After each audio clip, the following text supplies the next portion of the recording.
नमस्कार, आप देख रहे हैं आज की खास बात अपने दोस्त वीर सिंह के साथ। दोस्तों, नागपुर की एक कंपनी जिसका नाम है एसएमएस कंपनी, जो रेलवे मार्ग का जो कार्य होता है उससे जुड़े कामों में ये कंपनी ठेका लेती है। और ऐसा ही एक ठेका वर्धा नांदेड़ यवतमाल रेल मार्ग का कार्य शुरू है और जिसमें नागपुर की एसएमएस कंपनी ने एक कार्य लिया और जिस कार्य में ये था कि ट्रैक के आसपास या ट्रैक पे मिट्टी मुरुम का भरण करना था और जिससे भरने का काम इसे एसएमएस कंपनी को मिला। यवतमाल जिले के दिग्रस तहसील में एक मस्जिद है जिसे जुम्मा मस्जिद कहते हैं, जो बड़ी मस्जिद है और बड़ी फेमस मस्जिद है और जिसे लोग जामा मस्जिद भी कहते हैं। इस मस्जिद के पास में अपना आधिकारिक ज़मीन काफ़ी बड़े पैमाने पे है और एसएमएस कंपनी ने इस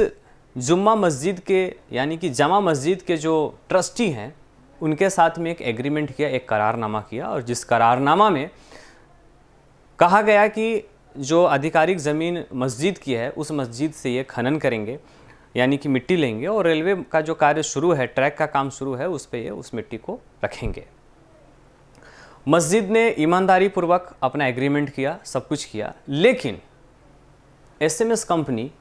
अपनी ईमानदारी दिखा नहीं पाई क्योंकि ये कंपनी वहाँ से मिट्टी लेने के लिए तहसीलदार का कोई ऑनलाइन या ऑफलाइन किसी प्रकार की कोई परमिशन लिए बिना 5 एकड़ ज़मीन में इसने खनन कर दिया, यानी कि वहाँ से इसने मिट्टी सप्लाई कर दिया, मुरुम सप्लाई कर दिया। जानकारी मिलते ही हमने वहाँ के तहसीलदार से जिससे बात की, जिसका नाम है प्रवीण धानोरकर जी, उनसे बातचीत होने के बाद में एक पत्र हमारे हाथ में आया जिस पत्र में तहसीलदार साहब का लिखा हुआ है कि हमने एसएमएस कंपनी को किसी भी तरह का ना ऑनलाइन ना ऑफलाइन किसी भी तरह के कोई रॉयल्टी नहीं दिया है, यानी कि एसएमएस कंपनी ने यहाँ बिना रॉयल्टी के 5 एकड़ ज़मीन में करोड़ों की रॉयल्टी हेरा फेरी कर यहाँ पे मिट्टी यानी कि मुरुम सप्लाई किया है। दोस्तों, ये मुरुम और गौन खनिज सप्लाई का मामला है। आए दिन सुनने में आता है अवैध खनन मामले में कुछ न कुछ कार्रवाइयाँ होती हैं, यानी कि बहुत सारे ऐसे लोग हैं जो महाराष्ट्र के राजस्व विभाग का काफ़ी बड़े पैमाने पर नुकसान करते हैं और जिसका एक जीता जागता उदाहरण हमारे पास है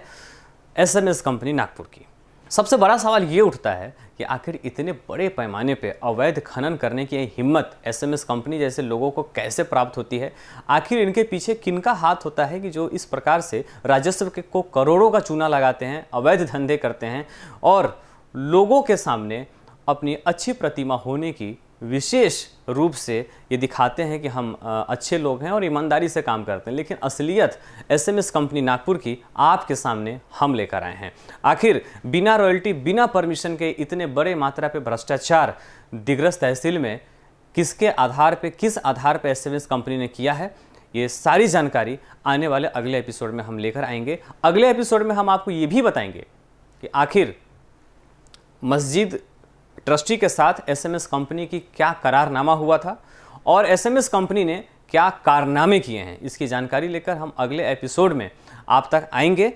और इसके साथ अन्य अहम जानकारियां जो हमारे पास जल्द पहुंचने वाली है उसकी जानकारी पर लेकर आएंगे। राजस्व का इतना बड़ा नुकसान, यानी कि